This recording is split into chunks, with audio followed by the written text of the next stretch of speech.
Sa mundo ng Hunter x Hunter, ang Phantom Troop ay kilala bilang isang grupo ng mga mapanganib at makapangyarihang mga mandirigma. Sa kanilang hanay, sina Phaeton at Kaluto ay kapwa-membro ng mga kanya-kanyang natatayang kakayahan. Si Phaeton na kilala sa kanyang brutalidad at bilis ay isang expert sa paggamit ng Nen. Si Kaluto, ang bunsong kapatid ng Soldic family, ay isang tahimik ngunit mapanganib na mandirigma na nagtataglay ng kakaibang kakayahan sa paggamit ng papel bilang kanyang pangunahing sandata. Si Phaeton ay isang transmuter na nagbibigay sa kanya ng kakayahang baguhin ang kanyang aura sa iba't ibang anyo. Kanyang pinakakilalang teknik na ang Painpacker at Rising Sun kung saan ang kanyang aura ay nagiging mas mainit at mas mapanganib habang siya ay nasasaktan. Ang bilis at agility ni Phaeton ay kahanga-hanga. Kanyang mga atake ay mabilis at brutal at siya ay biyasa sa paggamit ng iba't ibang uri ng armas. Bilang isa sa mga pangunahing membro ng Phantom Troop, marami na siyang nakalaban at napatay ng mga malalakas na kalaban. Kanyang karanasan sa labanan ay nagbibigay sa kanya ng malaking kalamangan sa anumang sitwasyon. Si Kaluto naman ay isang manipulator na gumagamit ng mga papel bilang kanyang pangunahing sandata. Kanyang kakayahan na kontrolin ng mga papel ay nagbibigay sa kanya ng flexibility sa labanan na maaari niyang gamitin para sa offense at defense.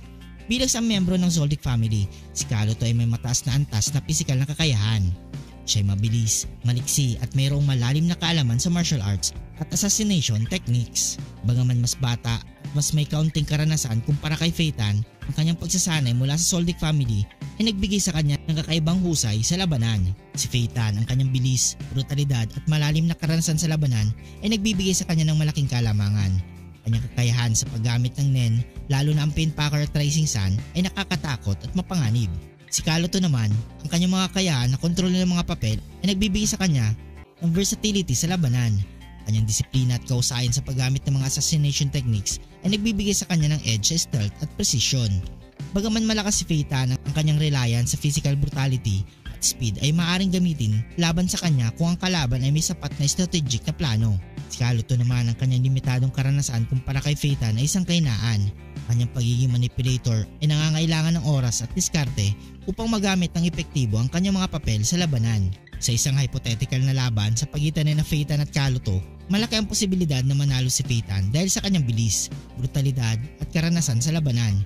Gayunpaman, si Kaluto ay may potensyal na magbigay ng magandang laban gamit ang kanyang strategic approach at technical na kausayan sa paggamit ng mga papel. Sa mundo ng Hunter x Hunter, maraming mga misteryo na bumabalot sa mga karakter, lalo na sa Phantom Troop. Isa sa mga teorya ay ang posibilidad na si Phaeton ang nawawalang kapatid na hinahanap ni Kaluto. Bagaman walang direktang patunay sa manga o anime, may ilang mga indikasyon na maaaring magbigay linaw sa teoryang ito. Una, ang connection ng Phantom Troop sa Soldic family. Ang Phantom Troop at ang Soldic family ay parehong kilala sa kanilang mga kakayahan sa assassination. Ang koneksyon na ito ay maaaring magbigay ng clue na si Phaeton ay may kaugnayan sa pamilyang Soldic kahit na hindi direktang binanggit sa serye. Pangalawa, pag-uugali at katangian ni Phaeton. Ang brutalidad at walang awang paraan ng pakikipaglaban ni Phaeton ay maaaring magbigay ng indikasyon na siya ay may Soldic blood. Ang Soldic family ay kilala sa kanilang walang pakundangang paraan ng assassination, bagay na kitang-kita kay Phaeton. Pangatlo, ang pagtanggap ni Kaluto sa Phantom Troop. Isa sa mga dahilan kung bakit sumali si Kaluto sa Phantom Troop ay upang hanapin ang kanyang nawawalang kapatid. Ang kanyang pagnanais na maging bahagi ng Phantom Troop ay maaaring dahil alam niya ang kanyang kapatid ay nasa loob ng grupong ito. Apat, ang pagkakatulad sa pagpapakita ng emosyon. Si Phaeton at Kaluto ay parehong tahimik at bihirang magpakita ng emosyon. Kanilang cold demeanor ay maaaring indikasyon ng kanilang pagkakawig sa ugali at pagpapalaki.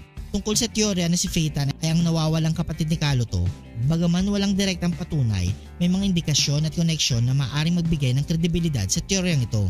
Ang koneksyon ng Phantom Troop sa Soldic family, kanilang pagkakatulad sa ugali at katangian, ang dahilan ni Kaluto sa pagsali ng troop ay ilan lamang sa mga posibleng ebidensya na maaaring magpahiwatig na si Phaeton nga ang hinahanap na kapatid ni Kaluto.